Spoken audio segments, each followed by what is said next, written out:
opening of class has been officially rescheduled to October, and the Department of Education promises to ensure well-prepared remote and online learning. A big part of the preparations is the need to address the healthcare concerns of teachers and, of course, more sustainable distance learning protocols. But with the unique circumstances of this pandemic, how will DepEd deliver on its task of bringing quality education to the country's youth? We discuss in this episode of the Chiefs.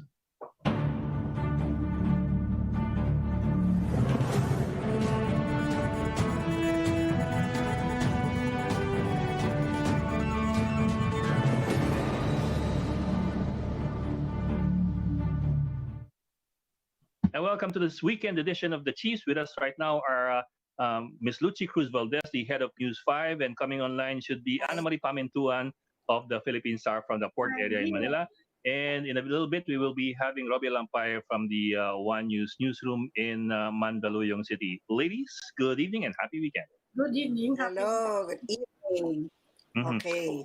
Let's start it out with the guest. Diretso tayo sa ating guest tonight. Of course, the big Yes, story oo. tonight, today, is the rescheduling of the opening of school year 2020 to 2021 from October 24. I'm sorry, from August 24 to October 5. So that's more than a month postponement. So we have for tonight our first guest, the Department of Education Undersecretary Nepomuceno Malaluan. Attorney Malaluan is now joining us. Sir, hi po. Good evening and thank you for joining us in the Chiefs. Yes, good evening and good morning to the Chiefs. Good evening. You bet. Good morning, Good bye. morning. Good morning. Yeah. Kayo bukas. For our viewers, saan ba umaga ngayon? Bukas. Wala namang umaga ngayon na. Anyway, for the replay, sige, for the replay. Okay, Yusek, ano po kasi, until the last minute, we were hearing that the Department of Education was determined to pursue the opening of classes in just a little bit more than a week, August 24. Tapos biglang kanina, we understand it was reset to October 5. Ano po, what was the clincher or what was the one thing that you might say swung the vote bigla to October 5?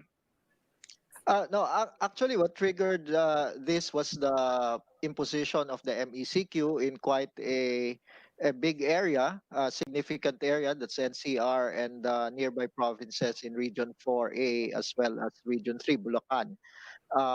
And as early as August 6, the Secretary has already submitted a memorandum to the President on the school opening, reflecting her assessment of the latest development. But until the President has made his a position or decision, of course, our existing assumption is that the original school calendar was there. So that was part of their deliberative process. We would have wanted an update meeting to have happened last week, but the president was in, I understand, not in Manila, and so the secretary had no opportunity. And we received his response to the submission of the secretary last August 6 this morning, and Okay. so that was announced immediately by the secretary in the afternoon. Okay, so the push to have it deferred was came as early as last week pa. On August 6, but the secretary, as part of the deliberative process, did not disclose that. That was an offshoot also of meetings that she had with our regional directors and the executive committee. I believe that she presented the president with a number of options and trade-offs, among which is October 5. And, yes, go ahead. The reason cited was, well, there were logistical limitations. Oh, we lost Lucy. I'm sure Lucy will come back in a while.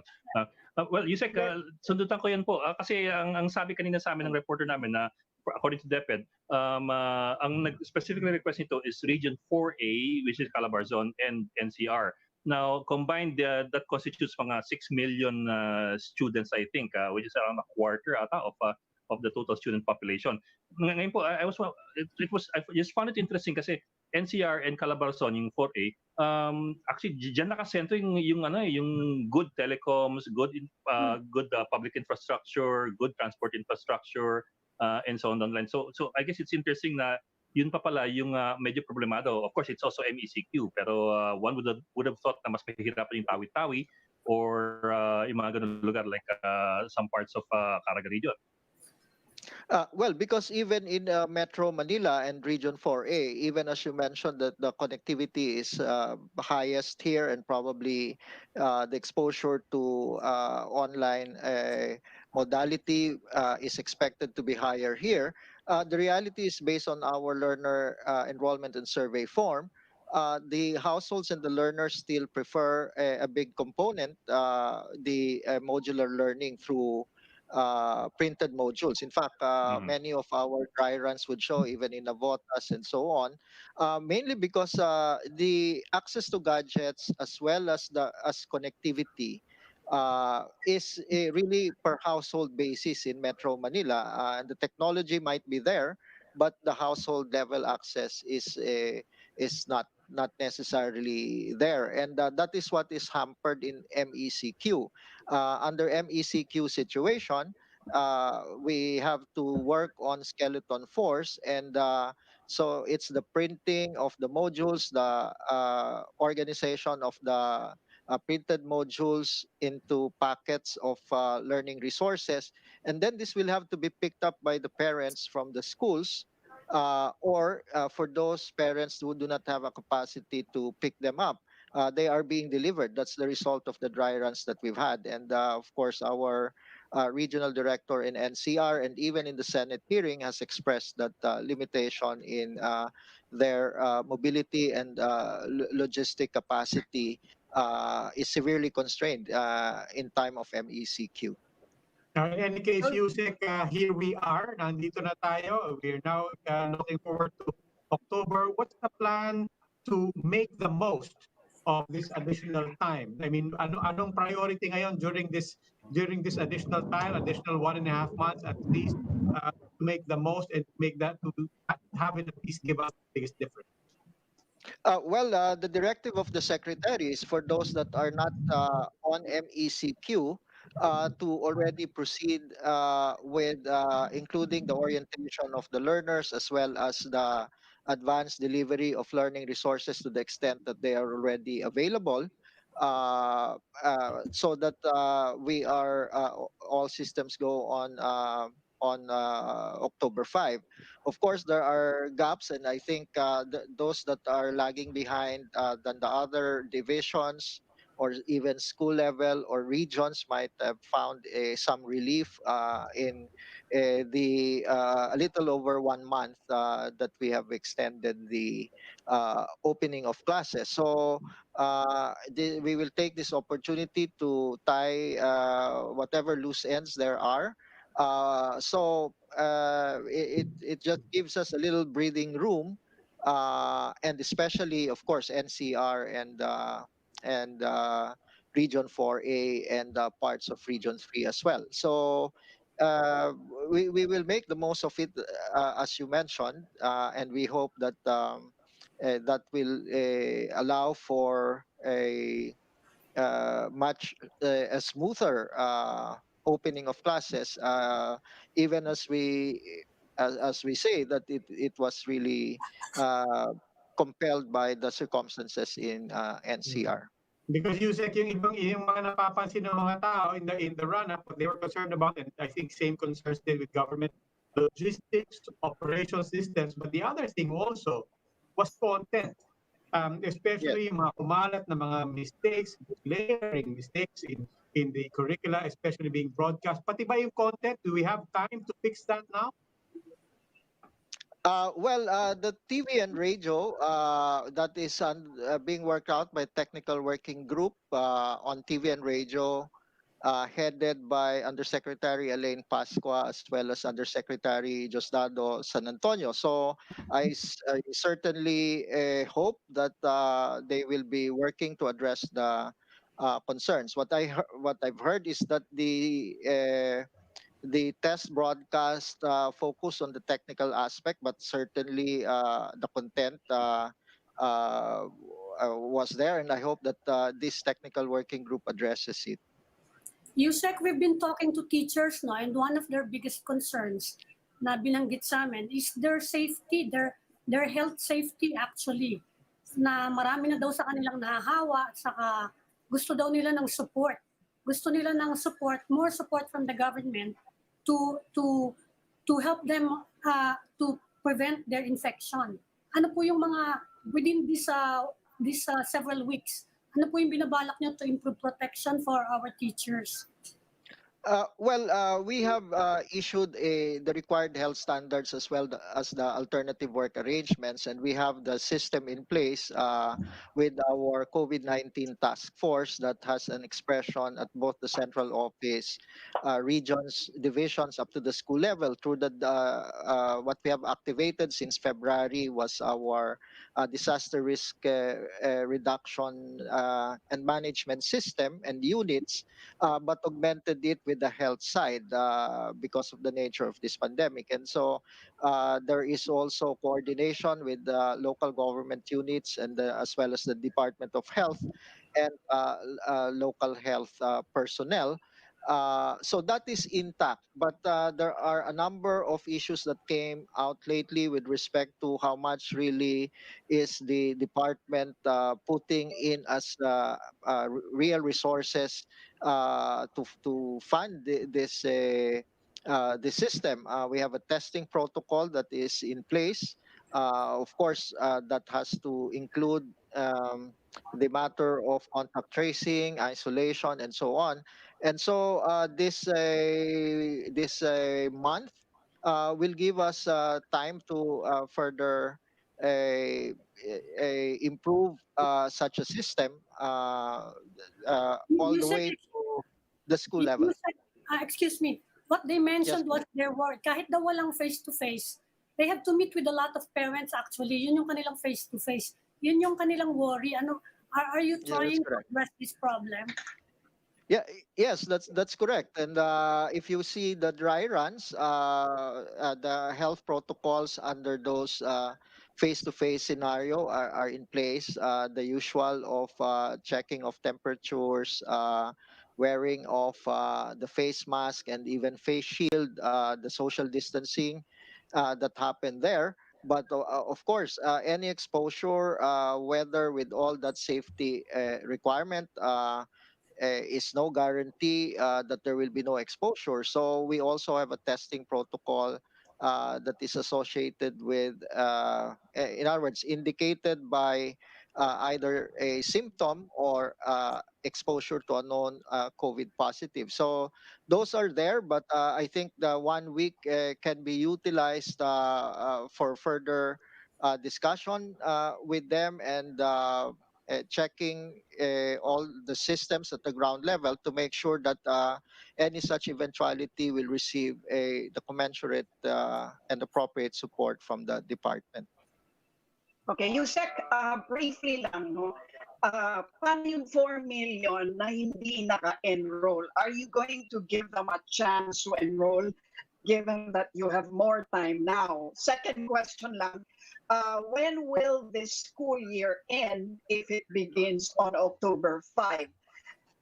Considering that you have to have 220 days in a school year as mandated by law. Right now, our enrollment is at 23.28 million. That's about 83.8% of last school year. In the public school, that's a big portion of the enrollments. That's 21.6 million. That's already almost 6% of last year. But you're correct that this is about roughly about 3.8 billion of learners that have yet to enroll based on the figures as of today from the enrollment levels of a year ago. And right now, our main focus is with those that have enrolled, but certainly we will be discussing how to provide learning opportunities for those that were not able to participate. While we have ended the enrollment period last July 15, the late enrollment still holds, and so we are still accepting enrollment on a late enrollment basis. But Basis. in other words, we're not anymore actively looking out to increase the enrollment proactively. It's mainly accepting those who would want to be enrolled on a late enrollment basis. What about the end date for the school The year? end date, sorry.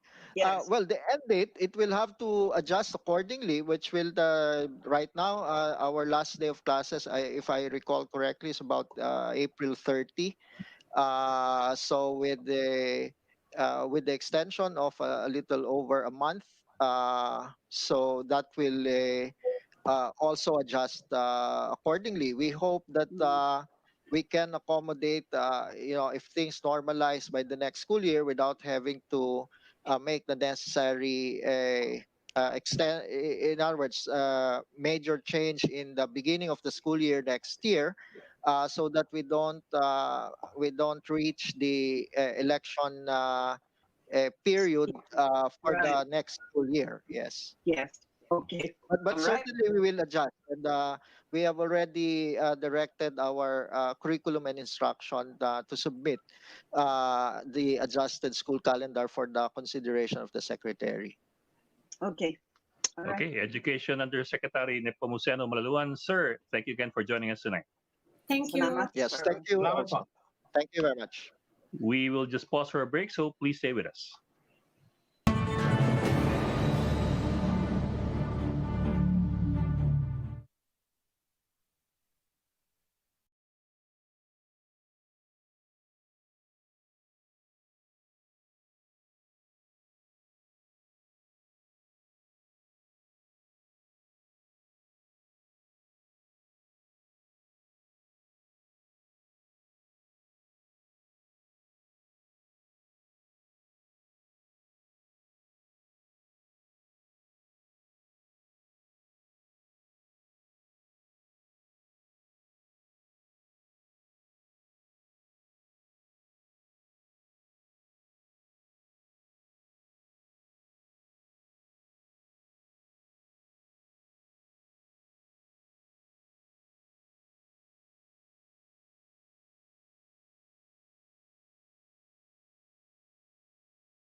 Welcome back to the Chiefs. With us right now is Senator Win Gatchalian, Chairman of the Senate Committee on Basic Education. Senator, welcome to the Good evening, Robbie. Good evening to our listeners and televiewers.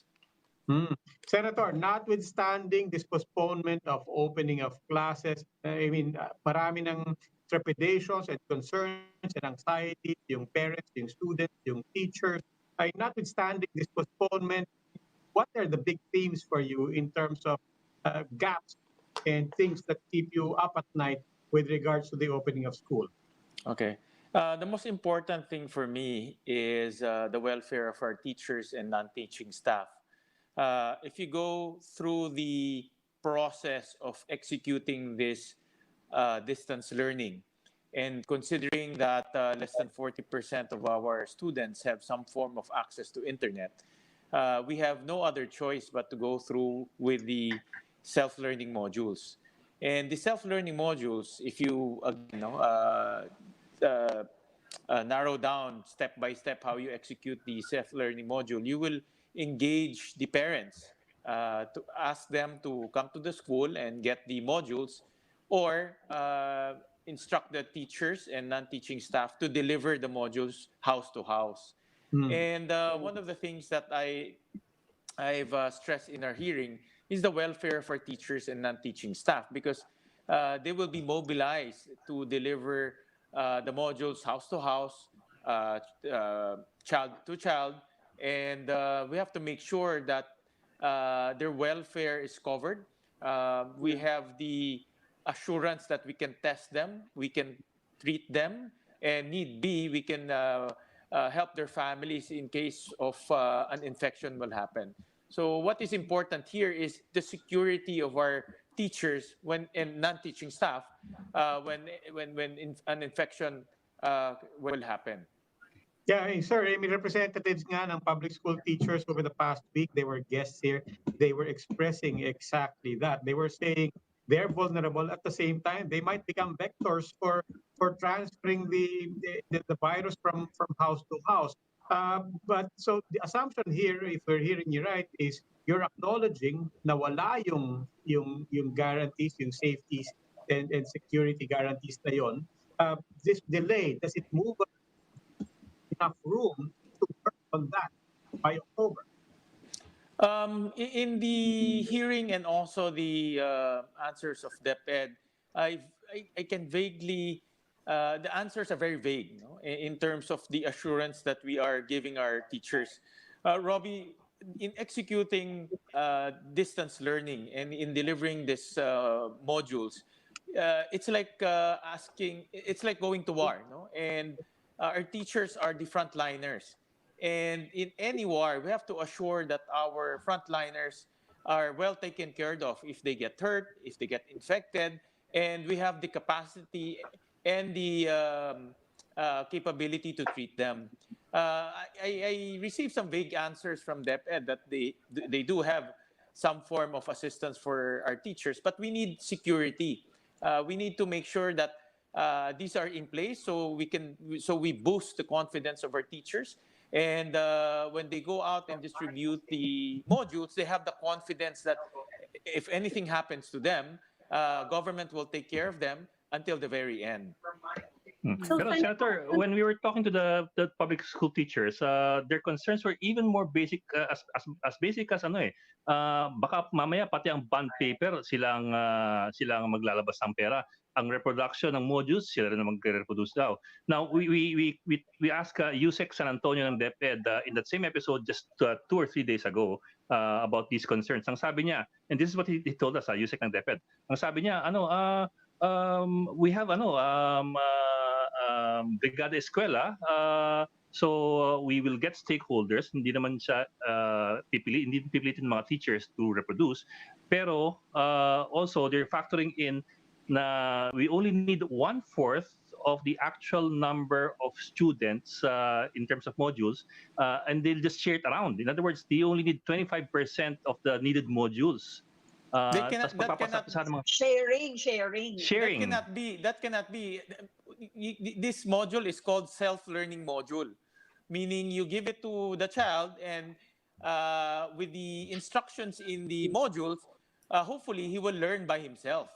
But he can only learn by himself if he has a module to himself. Yeah. If he will share the modules to somebody else, then he will have nothing. Diba? Oo nga Wala po. siya Pero matututunan. we are It's a wondering po very if that's basic clear. concept, eh. We're wondering po if that's clear with everybody concerned eh. Kasi we understand that the next day in your hearing in the Senate, parang they gave a different set of numbers naman. Ang sabi naman ng DepEd in your hearing, I think it was Wednesday already, na 50% printing na ang 33% ng schools and less than 50% yung 61% ng schools. Pero this is 1:1 daw. So we're wondering ngayon which is really which. Are we looking at 4:1 or Okay. 1:1 and Okay. at what level? Okay, government needs to assure the teachers and all the divisions that we have the funds to print the modules 1:1. The mere fact that we call the modules self-learning modules, because the strategy here is for the child to learn by himself Yes. And the instructions in the self-learning modules will be a guide for him to learn by himself. But if you will be sharing with your neighbor, with somebody else, then it defeats the purpose. No, it's not self-learning. That's why the most basic element here is government will pay for the printing of the self-learning modules, and there is a 1:1 distribution of the self-learning modules. Very basic yan. And we cannot rely on the private sector or the NGOs or even the teachers themselves to print the modules because ang laki ang kakailanganin natin dito. In our estimate, we will need approximately about 30 billion pesos to print the modules, no, more or less. And right now, we computed, we have enough funds naman, no, to pay for the modules. Ang importante lang, we download the funds as quick as possible so that the divisions can use it, no. So you're expecting this to happen during this postponement. Ano pa po yung inaasahan niya? Since you've been monitoring what's happening, you saw the pilot test, you saw kung ano yung mga glitches, yung mga problema. What are you expecting to see? What do you hope the government will accomplish during the postponement? Okay. From my consultations with teachers and principals, the most basic is we have to make sure that our principals and teachers and non-teaching staff will be confident enough to go out and execute this program. Aside from the modules naman is a function of funds. If you have the funds, we can print the modules. But what's important here is the teachers will have the confidence to go out, execute the distance learning, distribute the modules, and at the end of the month, retrieve the assessment paper so that they will know whether the child is learning or not. If you in those pictures that you flash, you see that the teachers, the principals play a very big role. They come to the school, they organize all of this. So there is some form of interaction happening. That's why I have to commend the president for postponing the classes till October 5 because there's a supervening event, no, which is the MECQ. And the MECQ will prohibit the teachers and non-teaching staff, even the parents, to go out because nakakatakot talaga to go out. If you see numbers surging 6,000, 7,000, nakakatakot naman talaga lumabas, lalo na kung meron kang senior citizen sa bahay. No? The last thing you want is to bring home the virus to your parents or to your grandparents. They're becoming the new frontliners, no? The teachers. Correct. Yes, correct, Luchi. Yes, yes. What long-term legislation, though, are you seeing that is needed beyond the COVID? Because right now, your attention is, of course, on the short term, no? But do you see this becoming an institutional thing? Yeah, that's a very good question, Luchi. We have to learn from what has transpired, no, during this pandemic. And we see that the transition from physical face-to-face learning to a self-learning module or a online learning took a while. In fact, when the DepEd formulated the learning continuity plan, that was around April. But until now, we're still printing, we're still trying to distribute it. Some of the online platforms are not ready. So it took us almost 3 months to get this up and running. In a ready setting, no, if you are completely ready, you can transition as quick as 1 week. No, so meaning we have to embed online learning, blended learning, and even this type of modules in our daily learning so that we can transition fast. For example, if there's a calamity, we don't have to take 3 months before we can transition. In 1 week, dapat nakaka-transition na tayo. In the meantime, Senator, kanina tinanong ko rin to kay Yusek Malaluan, and a lot of people are asking the DepEd right now. So far, we've been talking about logistics, we've been talking about delivery, we've been talking about operations, but ang isang biglang, now that it's being broadcast, nakita yung bituka ng education system na this is not necessarily new, to be fair. I mean, matagal na natin nakikita yung mga mistakes sa mga textbooks, but now it's become front and center. So we're employing high technology, but it's the same point. We're seeing glaring mistakes, egregious grammar, and so on. What can we do to fix the content of these these things. I mean, we're talking about just delivering the items and the papers and so on. But people are now wondering, anong naman ng mga papel na yan? What are we teaching our kids? How can we finally fix content what we're teaching? Robbie, that's a very good question as well as very difficult to answer, no, and very difficult to solve right now. In fact, when that came out, I thought it was a joke. I thought that someone spoofed the TV broadcasting and put some errors there. But the answer there, it's a systemic problem, no, because those people who created those modules are also people working in our schools, working in DepEd, working in our divisions. And to make sure that there is quality in their output, we have to start from the beginning.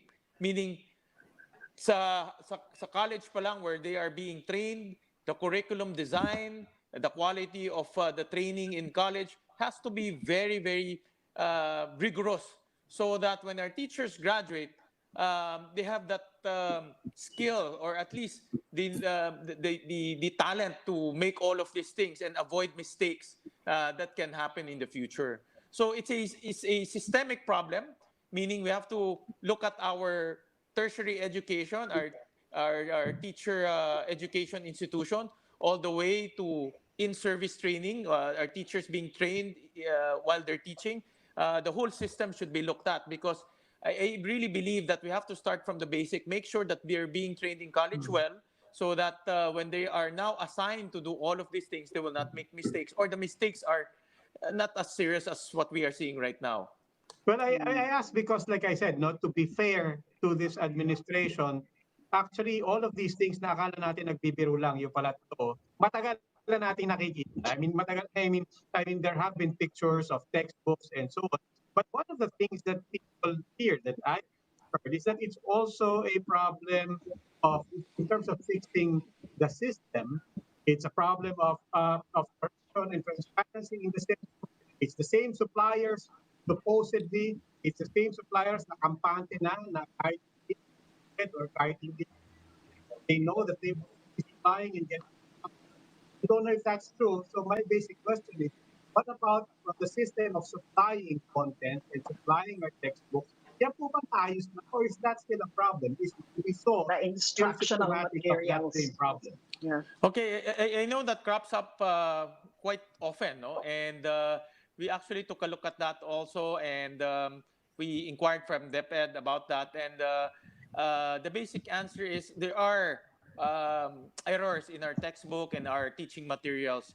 And I think if I have to qualify my answer with the TV module that were being shown in social media, if that is true, then we also have to look at the quality assurance system inside DepEd, because all of these textbooks, all of these materials, they undergo very rigorous quality assurance and quality control measures, no, before they're being released to our students. That also is a system that we need to analyze, and whether the people in those quality assurance process are qualified and trained well. No, admittedly, the challenge in training good teachers, the challenge in training teachers that are up to date with relevant times is really quite a big hurdle, no? And it's a constant evolution that we need to be in check. And we've seen that there's still also a big room for improvement in our tertiary education, because diyan nag-uumpisa eh.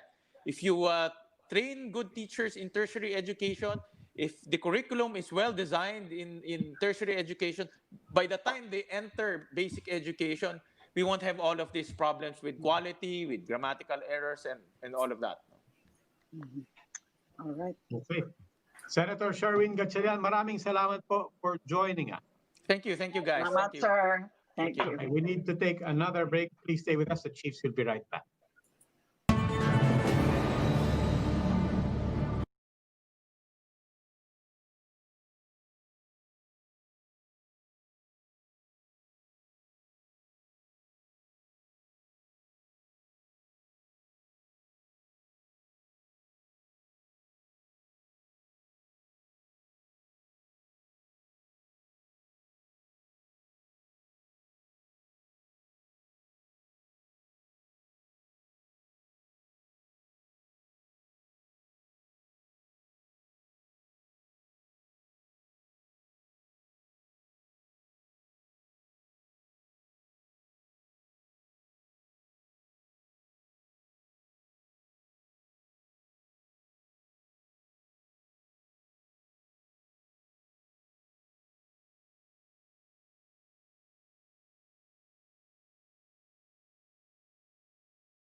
Welcome back to the Chiefs, and we're now in the final stage of our conversation. We'll veer a bit from the school opening postponement, but still on the pandemic response, we'd like to welcome our next guest, Cabinet Secretary Carlo Nograles. Good evening, Secretary. Hi, good evening, Ami. Magandang gabi po sa the Chiefs Yes, at ang nanonood ngayon dito. siguro it's because of the choice of the term used, Big Brother. Medyo maraming mga criticism dun sa dating nung program niya, which is really overseeing the pandemic response of the LGUs, and some quarters were saying that the executive should respect the autonomy of local governments. Ano po yung reaction niyo sa ganung mga dito sa pinaka-latest ninyong program in which cabinet Absolutely. members are overseeing LGUs? Absolutely. Tado naman po natin ang local government's autonomy, no? In fact, in this mechanism, it will still be local government unit-led. LGU-led pa rin ang magiging ang mechanism na to, ang strategy na to is still local government unit-led. Kami ng mga cabinet secretaries who were assigned to the different cities under Metro Manila and neighboring provinces, kami lang po yung parang enabler, kami lang yung nila papunta sa mga national government agencies and the IATF, and we're just there to help, no, and assist them whatever way they can. Clarify lang, para kayong liaison, like halimbawa gusto nung mayor, gusto i-lockdown tong kalye to. Will the mayor need clearance from the cabinet? Ganun ba yan? No need, because nandiyan naman po yung nandiyan naman po yung protocols natin na the mayor, any mayor for that matter, has the power to lock down a barangay or a purok or a street basta merong with regional IATF, may coordination with the regional IATF. And in fact, some of the things that we can do as cabinet members would be also coordinate with the mayor in terms of providing them with additional data. So kung kailangan i-lockdown yung isang street or isang barangay, then it's a sharing of information and data. But it's well within the power of the city mayor to lock down streets and barangays. Pero Sec, what if theoretically magkaroon ng conflict in opinion yung LGU, yung mayor, and yung cabinet member assigned to that LGU, just in case it happens? What happens then? Who has the last say? It's the LGU, syempre, because the mechanism is still LGU-led. Kami, enablers lang kami, tulay lang kami. Kumbaga, mag-assist lang kami. We'll help them in coordinating with the national government agencies. Kasi syempre, whole of government ito. It's not just the LGUs, but they need the help of the national government agencies, coordination needed with the IATF. So yun yung aming role dyan. No? We're not here to substitute for the mayors or the LGUs. No, it's still them. We're just here to sort of assist lang, give them whatever assistance they need, whatever coordination that they need. Sir, if you don't mind, go ahead, Lucy. Yeah. Sir, okay, are you not busy enough? I mean, we've been talking about the DepEd now and all the logistical limitations, and yet Secretary Briones is now assigned as a big brother, sister to one of the cities. I don't know exactly, but I guess the question is... Big sisters. Dalawa sa big sisters sila ng Pasig City. Oh, yeah. So it's Secretary Briones and Secretary Berna who are handling Pasig. That's right. So the basic question really is that really needed? I mean, aren't you busy enough in your departments, or maybe you're not? That's why you're now being... No, we are. we are. We're all busy. Well, that's why. Quezon City pa. Nahuli yata sa bulutan ni Yusik. Pero alam mo, ang advantage rin po nito, it gives the IATF members also a perspective. No? So ang perspektiba din na po natin will be grounded also in our experiences or the nakuha namin from the LGUs. So the LGUs give us their anecdotal experiences, what's happening on the ground. So that gives us perspective na grounded dun sa LGU kung saan in-adopt namin na LGU, kumbaga. So when we meet in the big IATF, which is regular meeting, meron din kaming dala na bagong perspektiba na ano rin, grounded dun sa experiences namin sa LGU. So it's just not a national level, and it's not just in terms of our mandate or scope, no, per secretary, but also in a matter of speaking, experience on the ground itself. So it's a good mechanism. It's a good mechanism that allows us to bring that perspective, and it cuts both ways, no? Bring it to the IATF, and sa IATF din, mas mapapadali din po namin yung mga nangyayari sa IATF and communicating it properly and coordinating it properly to the LGU.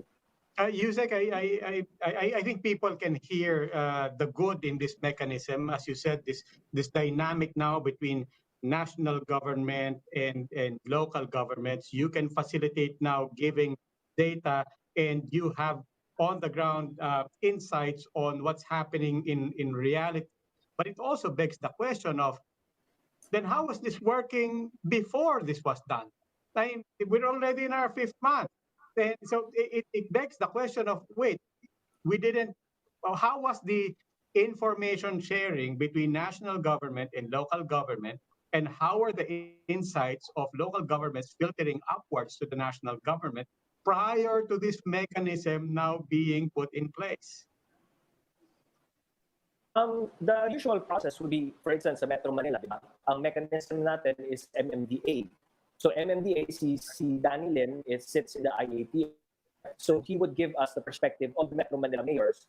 The DILG, gano'n din ang perspective sa DILG as far as per region is concerned. Gano'n din yung nangyayari. Then we have representations, or sometimes we meet with the local chief executives themselves, or members of ULAP, or members of these local chief executive groups, no? As representatives of the different LGUs, kasi we can't meet them all in one group, no? But I think this mechanism was also successful, no, dun sa Cebu City, and I think yun ang pinanggagalingan nito when the president appointed Secretary Roy Simatu to be the cabinet officer who will coordinate the efforts in Cebu City, and we were able to find success, no, in that mechanism in Cebu City. So much the same way, because the epicenter is NCR right now, and the neighboring provinces of NCR, namely Bulacan, Cavite, Laguna, Rizal, then yun din yung mechanismo na inspired by the experience in Cebu City. Well, Secretary Duque. Inspiration. Yung pala inspiration, Cebu. Yun yung inspiration ninyo. Kasi it was a mechanism that worked in Cebu City. So since now nakatutok na tayo sa Metro Manila and the neighboring provinces, then we opted to use this mechanism para lang mas matutukan din yung ibang mga cities ng Metro Manila. Kasi ang tanong ng mga tao, and I think this is the concern of the mayors, is there any instance when you can overrule their decisions? No. When the cabinet member? No, it's still LGU led, no. Siguro the only way we could overrule would be if there are abuses, but kung wala naman siguro mangyayaring ganyan pag maganda yung coordination. And so far, the Metro Manila mayors have been doing well naman, but again, if we need to really help in coordinating efforts between the LGUs and the national government, especially the different national government agencies, then this mechanism will be a tool to help facilitate that. Yusek, maybe drill down on that point about learning from Cebu. Maybe if you could give a little more detail and some concrete insights on, for example, in the case of Secretary Simatu, when he goes down to Cebu, how exactly did that work? I mean, what exactly did he do? What was the intervention?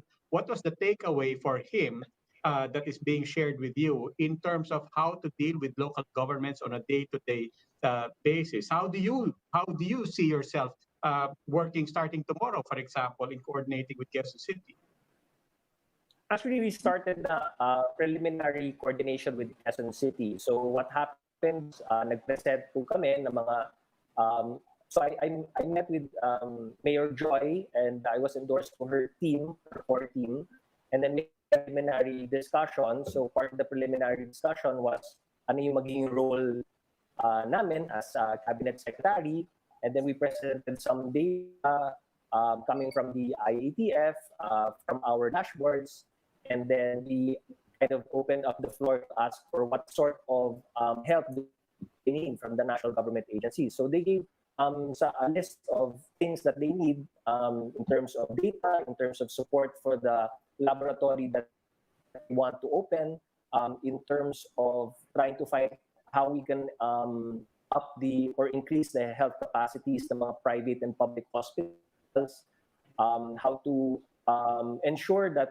data from the different labs and from the COVID Kaya ng DOH is immediately given to the Quezon City government, and then how to increase contact tracing, ang efforts natin for the training of the contact tracers ng Quezon City. So the same way with Secretary Royce Matu, meeting with the mayors and then asking ano bang mga needs natin dito, how can national government help, and then coordinating with the different national government agencies in terms of providing help, no? And then mag-drill down to the barangay level, the group level, you look at the numbers, ganyan. So it's both LGU and the national government cabinet secretaries looking at numbers and getting efforts coordinated. Mhm. So, syempre, the next epicenter, if not the epicenter already, is Quezon City, no, right now in Metro Manila. And you've been assigned, as well as no less than Health Secretary Duque. So, if this were like taking off from the Cebu experience, what exactly would you be zeroing in on now? We agreed on a 6-step process, no, for Quezon City, no, during our meeting. So the 6 steps is based mainly on the WHO guidelines as well. No? So number 1 is controlling transmissions. Number 2 is increasing health system capacities and making sure that they're in place in terms of testing, isolation, treatment, and contact tracing. Number 3 is minimizing outbreaks, special settings, like health facilities, transportation, etc. Number 4, preventive measures in place sa mga workplaces natin, transportation and other essential places. Number 5 is importation risks are managed. And when you speak of importation, coming from outside of Quezon City, passing through Quezon City. And number 6 is full engagement ng mga communities, their education, engagement, and empowering communities. So this is based on the WHO guidelines, which Quezon City naman has been following, no? Yes, But we'll exactly. we'll break this down some more, and then meron kami mga checklist na ginagawa. Meron tayong LGU toolkit that is given to the different cabinet secretaries that we will be bringing also to the different LGUs, and then the LGU and cabinet secretary will go through the toolkit and the checklist one by one and see what are the gaps that are remaining and how we can improve certain aspects dun sa checklist na yun. Well, kasi si Quezon City Mayor Belmonte, ang reklamo nga niya ay yung incomplete information on the positives themselves, no? For example, how can she be helped in that area by you?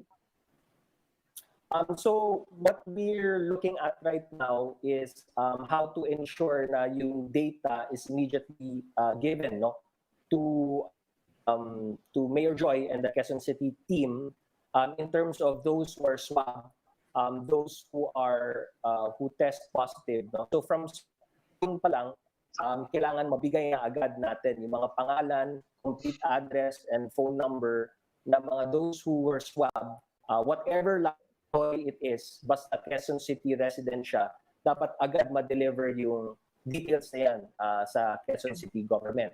And that means cabinet level intervention, ganon?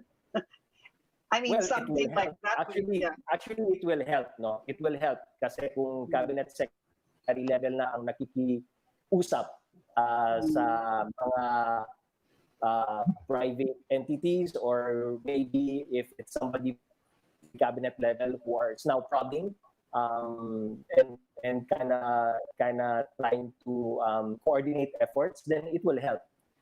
Ang nangyari sa mga LGUs, syempre they're so tied down at yung mga day-to-day, they're putting out fires and very micro level na yung ginagawa nila.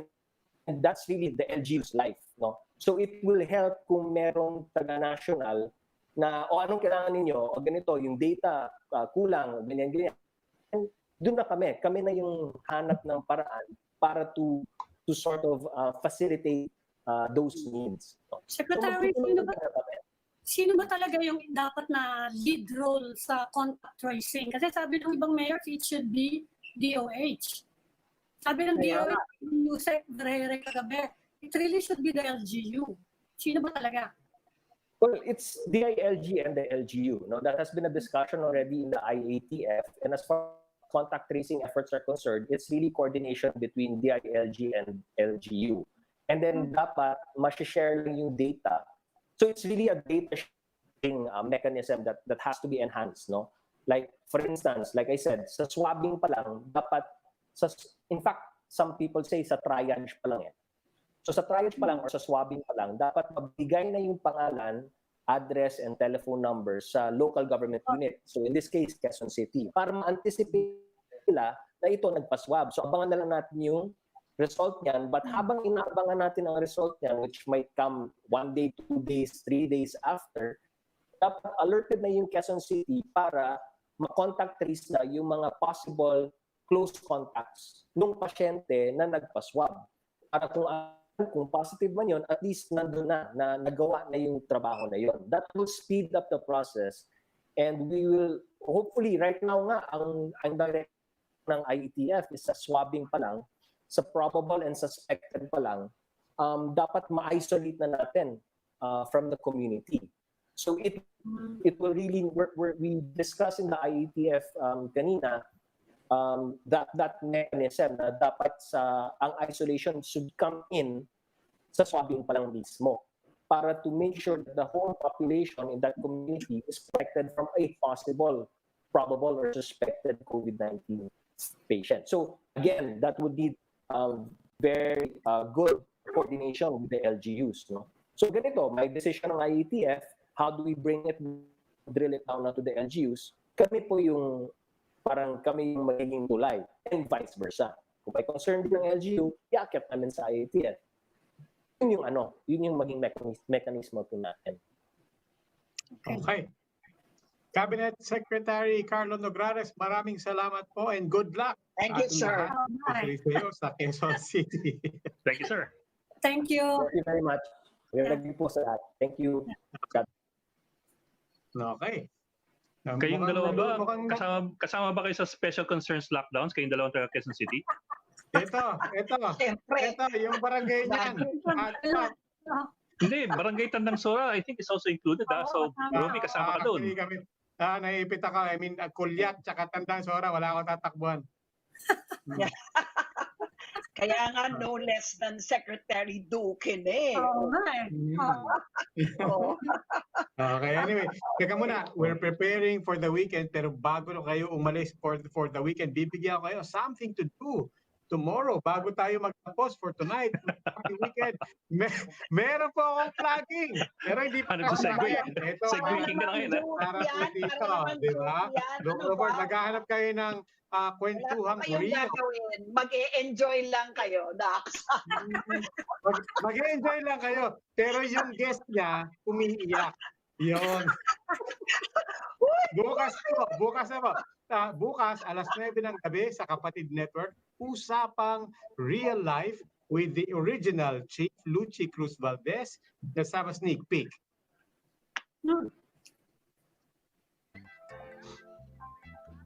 Mami ko 94 na yan. Fiscal, Pilipino pandesal. Sa tagal mo sa TV, matututo ka mag-makeup.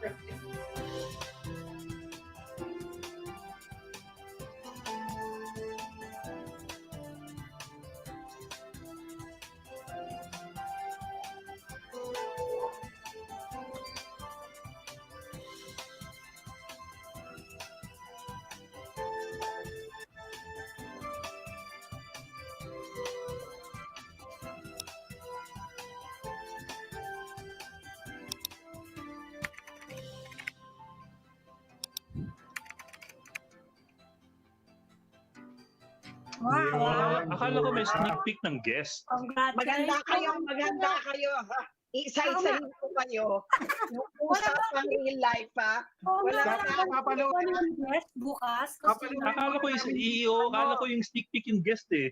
Panoorin muna namin yung mga pinapaiyak mo bago pumayag yung mga guest mo. Sino ba unang kasi bukas? Sino unang iyak bukas? Dapat may hint. Tomorrow, Casey Concepcion. Okay. And Karen Davila.